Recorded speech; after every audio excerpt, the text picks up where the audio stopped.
네, 여기 묵상 간증 성물을 먹는 축복입니다. 아내가 자궁 육종암으로 투병하다가 주님의 품에 안긴 지 어느덧 1년이 지났습니다. 혼자가 되고 나니 하나님께 대한 원망이 불쑥불쑥 솟아났고 사람들의 무관심은 서운함으로 다가왔으며 가까운 이들의 관심은 부담으로 느껴졌습니다. 아내가 사라진 공허함에 자기 연민과 슬픔, 외로움으로 눈물을 훔쳤고 혼자 살아가야 할 미래가 두려웠습니다. 그러나 큐티 말씀과 예배 그리고 교회 소그룹 모임 덕분에 하루하루를 살아낼 수 있었습니다. 지금까지 소그룹 리더로서 제가 지체들을 섬기며 가르쳐왔다는 생각에 힘들다고 생색을 내곤 했습니다. 그런데 돌아보니 지체들이 제가 세상으로 떠내려가지 않도록 붙들고 있다는 것이 깨달아져 저의 불신앙과 교만을 회개하게 되었습니다. 오늘 본문에 제사장 아론의 자손 중에 흠이 있는 자는 나와 여호와께 화제를 드리지 못할지니 라는 말씀처럼 저는 하나님을 온전히 믿지 못하고 흠이 많기에 소그룹 리더로서 자격이 없는 자입니다. 하지만 저를 거룩하게 하시는 여호와로 말미암아 그의 위장 안에 들어가는 은혜를 입어 감사할 따름입니다. 저는 아내가 항암을 하는 동안 설상가상으로 직장까지 잃었습니다. 공인회계사로서 저의 경력이며 얼마든지 재취업할 수 있다고 자신하며 이력서를 수십 통이나 냈지만 그때마다 거절당하는 좌절을 겪고 나서야 비로소 저의 교만을 회개하고 여호와께 부르짖었습니다. 그러자 하나님은 게임 중독으로 수년간 무기력증에 빠져있던 아들이 용접기능사와 산업기사 자격증을 취득하여 취업이 되게 하셨습니다. 또 대학생인 딸은 국가장학생으로 뽑혀 남은 3, 4년 동안 전액 장학금과 소정의 생활비까지 받는 은혜를 주셨습니다. 여러 광야를 지나며 저의 부정한 마음을 정결하게 하시고 자녀들을 통해 은혜의 성물을 먹게 하시며 결국은 구원을 이루시는 주님을 찬양합니다. 적용하기입니다. 미래에 대한 두려움이 몰려올 때마다 말씀 묵상으로 에베네셀의 하나님을 절대적으로 신뢰하겠습니다. 예수 잘 믿어 천국에서 보자고 한 아내의 유언대로 자녀들이 공동체에 잘 속해 가도록 보살피겠습니다. 네, 여기 이렇게 나와 있듯이 이 지금까지 소그룹 리더로 지체들을 섬기며 가르쳐 왔다는 생각이 힘들다고 생색을 냈지만 돌아보니 지체들이 제가 세상으로 떠나가지 않도록 붙들고 있다라는 것이 깨달아져 저의 이렇게 불신앙과 교만을 회개하게 되었다라고 이렇게 고백해 주고 있습니다. 그러니까 우리가 이게 영적으로 참 깨어 있느냐, 깨어 있지 않느냐, 그걸 보면 참 바라보는 관점이 다를 수밖에 없음을 기억해야 되는 것이 아니겠습니까? 오늘은 이 레위기 21장 16절부터 22장 9절까지의 말씀인데요. 제사장들에게도 요구되어지는 것이 정결함이었었습니다. 그래서 그 정결함을 방해하는 부정한 경우에는 이제 하나님을 섬기지 못하는 그런 부분들이 오늘 말씀에 보면 나와 있는데 오늘 그러니까요 제물도 정해야 됐지만 제사장도 흠이 없는 정한 자였기에 오늘 말씀에 보면 장애를 가진 사람은 제사장의 직무는 감당할 수가 없는데 이것은 뭐 편견이나 차별이 아니라 그 맡겨진 일들에 몸이 불편했을 경우는 감당할 수 없는 부분들이 있기 때문이다 라고 보시면 되는데요.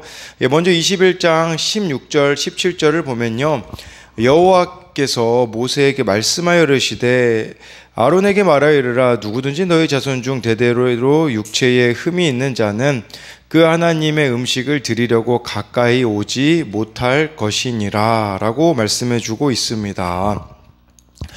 이 구조가 좀 그렇지 않습니까? 하나님께서 모세에게 말씀하시고 모세는 아론에게 이렇게 말해야 됐다라고 하고 있잖아요. 그냥 하나님이 뭐 모세나 아론 둘 다 불러가지고 이야기하면 되지 않겠습니까? 근데 왜 모세에게 말씀하시고 모세가 아론에게 말해야 했겠습니까? 이런 모습을 보았을 때 우리가 생각해 볼 수 있는 것은 본이 되어야 된다라는 것을 말해주는 것이라고 할 수가 있습니다. 우리가 말씀을 이렇게 받은 자로서 누군가에게 또 이것을 말하려면 본이 되어야 되지 않겠습니까? 그래서 모세에게 어떻게 보면 하나님께서는 본이 되는 삶을 요구하시는 것이다 라고 말씀해 주고 있는데, 그리고 여기서 이제 하나님께 드리는 제물이 흠이 없어야 했듯이 제물을 드리는 제사장도 흠이 없어야 했습니다. 18절부터 20절까지를 보면요, 누구든지 흠이 있는 자는 가까이 하지 못할지니 곧 맹인이나 다리 저는 자나 코가 불완전한 자나 지체가 더한 자나 발 부러진 자나 손 부러진 자나 등 굽은 자나 키 못 자란 자나 눈에 백막이 있는 자나 습진이나 버짐이 있는 자나 고환이 상한 자나 라고 이렇게 말씀해 주고 있는데요. 12가지 장애가 여기 나와 있습니다. 이 12가지 장애가 있는 사람은 이렇게 제사장으로서의 직무를 감당할 수가 없었습니다. 예를 들자면요, 맹인일 경우 어떻게 그 짐승을 잡겠습니까? 하나님 앞에 드리는 그 제물을 잡을 수가 없겠죠. 다리 저는 자 같은 경우는요, 온전하게 발걸음을 뗄 수 없는 자인데, 그러니까 이렇게 절뚝거려서는 또 이렇게 감당할 수가 없고, 이런 부분들을 우리가 보게 되어지는데요. 코가 불완전한 자, 이 성소 직무에 또 향기로운 냄새에 대한 것들, 이런 것들을 또 성소 직무의 냄새가 중요한 요소였기 때문에 이런 사람도 할 수가 없었고요. 지체가 더한 자 같은 경우는요, 신체 일부가 비정상적으로 늘어난 경우라고 할 수가 있는 것이에요. 그럼 이걸 우리가 한번 영적인 관점으로 봐야 된다라는 거죠. 저와 여러분들이 영적 제사장인데 맹인이어서는 안 된다라는 것을 우선은 기억해야 돼요. 내가 진짜 영적 맹인이진 않는가? 이런 부분들도 생각해 봐야 되고, 다리 저는 자 같은 경우는 저와 여러분들이 치우침이 없어야 되지 않겠습니까? 그런데 자꾸 이쪽으로 치우치고 저쪽으로 치우치고 사람들의 말에 치우치고 그런 치우침의 부분은 있지 않는가? 또 고환이 상한 자, 이 고환이라는 것은 남자의 생식기를 뜻하는 것인데, 아니 이 고환 상한 자는 왜 이렇게 제사장으로 할 수 없었을까를 생각해 보자면, 아무래도 생명을 이어가야 됐기 때문이다라는 그런 관점이 있더라고요. 그렇다면 우리에게는 이런 관점이 될 수 있겠죠. 나는 정말 영적 제사장으로서 이 생명을 낳고 있는가, 생명을 재생산하고 있는가, 이것을 그러니까 한 영혼이라도 좀 하나님 앞에 우리가 구원으로 인도하고 있는 그 생명을 낳는 일을 하고 있는가를 봐야 한다라는 것입니다. 그래서 이 18절부터 20절에 대한 적용도요, 영적 제사장으로서 마땅히 갖추어야 할 것은 무엇입니까? 주님을 온전히 섬기지 못하게 하는 나의 영적인 흠은 무엇입니까? 21절부터 24절까지 보면요, 제사장 아론이 자손 중에 흠이 있는 자는 나와 여호와께 화제를 드리지 못할지니 그는 흠이 있은즉 나와서 그의 하나님께 음식을 드리지 못하느니라. 그는 그의 하나님의 음식이 지성물이든지 성물이든지 먹을 것이나 23절에 휘장 안에 들어가지 못할 것이요 제단에 가까이 가지 못할지니 이는 그가 흠이 있음이라. 이와 같이 그가 내 성소를 더럽히지 못할 것은 나는 그들을 거룩하게 하는 여호와임이니라. 이와 같이 모세가 아론과 그의 아들들과 온 이스라엘 자손에게 말하였더라 라고 말씀해 주고 있어요. 신체적인 흠이 있는 자는 성소에 들어가서 제사장의 직무를 수행할 수는 없었습니다. 그렇지만 제사장의 음식을 먹거나 제사장 가족으로서의 그 권리를 누리는 데는 아무런 제약은 없었습니다. 그래서 이들이 먹을 수 있었던 그 당시 성물을 보면 백성들이 바친 11조, 첫 열매, 화목제, 고기 등이었었거든요. 또 지성물로 먹을 수 있었던 것은 진설병상에 놓였던 빵, 소재물, 속죄제물, 속건제물들도 일부를 먹을 수가 있었던 것이에요. 그러니까 장애를 가지고 있었어도 이런 것을 먹는 것에는 제한이 없었다라는 것을 말씀해 주고 있는 것입니다. 이런 부분들을 우리가 또 생각해 볼 수 있고요. 또 한 가지, 그렇다면 우리들은 흠이 없습니까?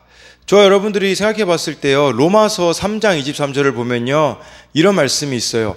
모든 사람이 죄를 범하였으며 하나님의 영광에 이르지 못하더니. 저와 여러분들 중에 죄인이 아닌 사람이 누가 있으며 그 말은 흠이 없는 사람이 누가 있겠습니까?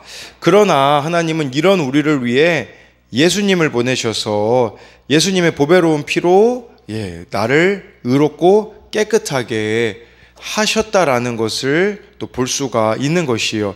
그런 관점으로 보자면 늘 예수님의 보혈의 나를 씻기며 가는 것만이 흠없는 삶을 살아갈 수 있는 비결이다라고 할 수 있지 않겠습니까? 그래서 이것에 대한 적용도요. 성도의 온전함과 거룩함을 위해 오늘 내가 바로 실천해야 할 것은 무엇입니까? 하나님 앞에 나아가지 못하게 나를 방해하는 죄는 무엇입니까? 예수님의 십자가 보혈로 내가 흠 없게 된 것을 믿습니까? 레위기 22장 1절부터 이제 9절로 넘어가게 되어지면요. 먼저 22장 1, 2, 3절에요. 여호와께서 모세에게 말씀하여 이르시되 아론과 그의 아들들에게 말하여 그들로 이스라엘 자손 내게 드리는 그 성물에 대하여 스스로 구별하여 내 성호를 욕되게 함이 없게 하라. 나는 여호와이니라. 그들에게 이르라. 누구든지 내 자손 중에 대대로 그의 몸이 부정하면서도 이스라엘 자손이 구별하여 여호와께 드리는 성물에 가까이 가는 자는 내 앞에서 끊어지리라. 나는 여호와이니라 라고 이렇게 말씀해 주고 있습니다.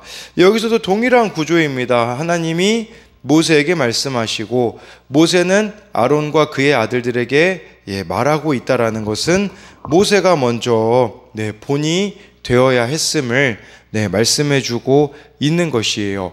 여기서 이제 성물이라는 게 나오잖아요. 성물은 하나님께 바쳐진 제물을 뜻하는 것이라고 볼 수가 있는데요. 그 성물에 대하여 스스로 구별하여 내 성호, 하나님의 그 거룩한 이름을 욕되게 함이 없게 하라고 말씀해 주고 있습니다. 그렇다면 이거는 반대로 생각해 볼 수 있는 것이죠. 우리가 만약 그렇지 않는다면 하나님을 욕되게 하는 결과를 가져올 수가 있다라는 것을 말씀해 주고 있는 것이겠죠. 그렇다면 우리들에게 이 성물을 먹는다라는 것은 무슨 말이겠습니까? 거룩하신 하나님과 교제한다라는 뜻이에요. 근데 내가 부정한 자인데 그 상태로 하나님하고 교제하려는 것은 하나님의 성호를 욕되게 한다라는 것이에요. 그 전에 부정함의 문제, 죄의 문제를 해결해야 된다라는 것을 말씀해 주고 있는 것입니다.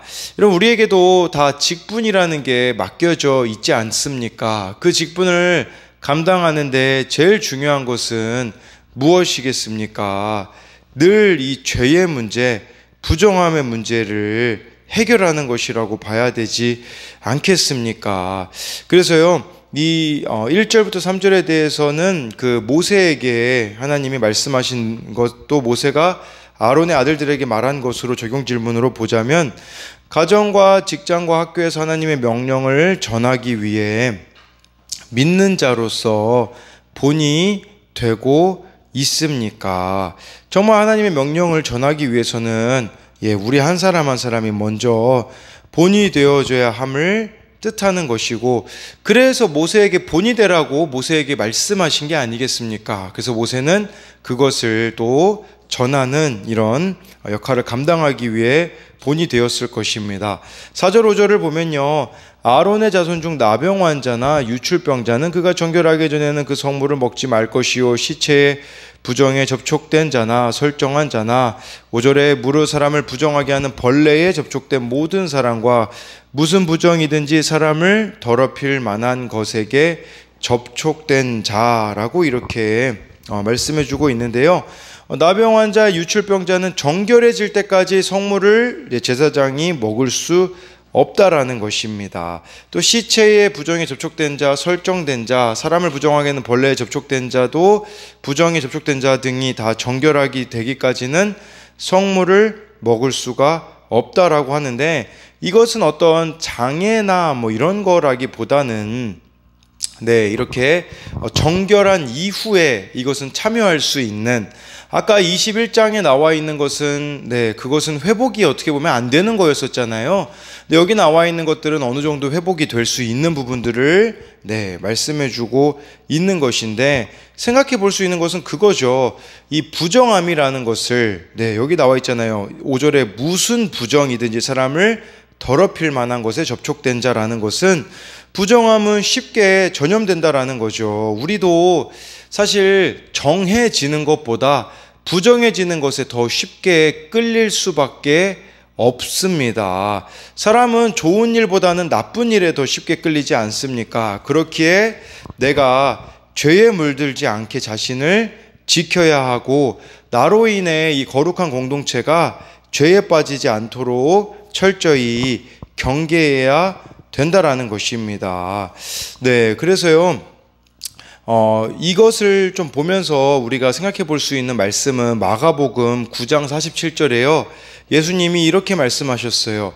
만일 내 눈이 너를 범죄하게 하거든 빼버리라. 한 눈으로 하나님의 나라에 들어가는 것이 두 눈을 가지고 지옥에 던져지는 것보다 나으니라 라고 해서요, 예수님은 육체의 장애가 아니라 영적 장애가 영혼을 멸하는 죄됨을 경고하셨습니다. 그렇기에 나는 지금 영적 장애를 앓고 있지는 않는가, 이런 것들을 우리가 생각해 봐야 한다라는 것이겠죠. 그래서 이것에 대한 적용도요, 나는 믿음의 공동체에서 식탁교제를 사모하지만 정작 물로 씻는 회개는 싫어하지 않습니까? 내가 가지고 있는 영적 장애는 무엇입니까? 6절, 7절을 보면요, 곧 이런 것에 접촉된 자는 저녁까지 부정하니 그의 몸을 물로 씻지 아니하면 그 성물을 먹지 못할지며 해질 때에야 정하리니 그 후에야 그 성물을 먹을 것이니라. 이는 자기의 음식이 됨이니라 라고 말씀해 주고 있습니다. 이 더럽혀진 몸이 깨끗해지려면 시간이 필요했잖아요. 마찬가지로 죄를 끊는데도 이러한 시간이 필요하다라는 것을 말씀해 주고 있습니다. 네. 그래서 정말 이것에 대해서도 또 마태복음 22장 11절 12절에요. 임금이 손님들을 보러 들어올새 거기서 예복을 입지 않은 한 사람을 보고 이르되 친구여 어찌하여 예복을 입지 않고 여기 들어왔느냐 하니 그가 아무 말도 못하거늘. 여러분, 이 거룩하신 하나님 앞에 나아가기 위해서는요, 우리가 예복을 입어야 되는데 이 예복은 무엇이겠습니까? 하나님께 나아가고자 하나님이 준비하신 회개와 믿음의 예복을 날마다 입는 것만이 죄를 끊어낼 수 있음을 저와 여러분들이 기억해야 한다라는 것입니다. 그래서 제가 지난 주일에도 우리 청소년부 아이들에게 이야기해 줬던 것이 무엇이냐면, 그 박사과정을 제가 하고 있는데 그 박사학위를 따는 비결은요, 뭐 똑똑함에 있지 않습니다. 뭐 박사과정 들어올 정도면 다 똑똑하지 않겠습니까? 근데 저에게 교수님이 해주셨던 이야기는 오래 앉아있는 사람이, 엉덩이가 무거운 사람이 박사 학위를 딴다라고 이야기를 하시더라고요. 마찬가지로 죄를 끊는 것도요, 다른 방법이 없습니다. 하나님 앞에 머무는 시간이 있는 사람만이 죄에 대해서도 민감하고 끊어낼 수 있다라는 것을 기억해야 된다라는 것이에요. 이러한 시간 없이는요, 결코 우리는 내 죄를 끊어낼 수가 없습니다. 그래서요, 이것에 대한 적용은요, 하나님 앞에서 아직 회개하지 않은 죄는 무엇입니까? 회개하지 않은 상태이기에 말씀이 들리지 않고 있지는 않습니까? 네, 8절 9절을 이제 마지막으로 보면요, 시체나 찢겨 죽은 짐승을 먹음으로 자기를 더럽히지 말라. 나는 여호와이니라. 그들은 내 명령을 지킬 것이니라. 그것을 속되게 하면 그로 말미암아 죄를 짓고 그 가운데서 죽을까 하노라. 나는 그들을 거룩하게 하는 여호와이니라 라고 말씀해 주고 있습니다. 사체나 찢겨 죽은 짐승은 부정하기에 그걸 먹는 사람은요, 하루 동안 부정하게 된다라고 말씀해 주고 있습니다. 제사장은 이 거룩한 예배를 드리는 자이므로 자신을 부정하게 더럽혀서는 안 된다라고 말씀해 주고 있고, 9절에요. 그들은 내 명령을 지킬 것이니라. 제사장으로서 가장 필요한 것은 무엇이겠습니까? 하나님의 명령을 지키는 겁니다. 이제는 우리 모두가 다 왕 같은 제사장들이지 않습니까? 우리들에게 가장 필요한 것은 다른 것이 아니라 하나님이 명령하신 것에 순종하는 것입니다. 이것이 또 이 제사장은 예배를 또 인도하는 자였기 때문에 최고의 예배는요, 하나님 명령하신 것에 순종하는 것이라고 볼 수 있습니다. 그런데 우리들에게 문제가 되는 부분들은 무엇이 있겠습니까? 하나님의 명령을 알지도 못하고 하나님의 명령에 대한 순종은 생략해 버린 채 예배만 드리고 있다면 그것은 성경에 나오는 사울처럼 예배 중독자일 수 있다라는 것입니다. 예배자와 예배 중독자는 다릅니다. 예배자는요, 하나님의 명령에 순종하는 삶을 사는 것이에요. 그래서 주일날에도 예배를 드리고 또 월요일부터 토요일까지 명령을 듣고 순종하는 자가 예배자겠죠. 그러나 주일 예배만 드리고 월요일부터 토요일까지 하나님의 명령 말씀을 전혀 듣지도 않고 순종하지도 않는다면 그것은 예배 중독자일 수가 있다라는 것입니다. 어떤 차이가 벌어지겠습니까? 삶에서 차이가 벌어질 수밖에 없다라는 것을 기억해야 한다라는 것입니다. 그래서 이 8, 9절에 대한 적용 질문으로는요, 내가 거룩한 사람이 된 것을 믿습니까? 여전히 순종하지 못하는 명령은 무엇입니까? 라고 해서요, 정말 오늘 말씀을 통해서 우리 안에 있는 영적 장애는 무엇이 있는지, 고질병과 같이 우리를 하나님께 나아가지 못하게 만드는 것들이 있다면 정말 이것을 끊어내는 저와 여러분들이 되기를 소망합니다.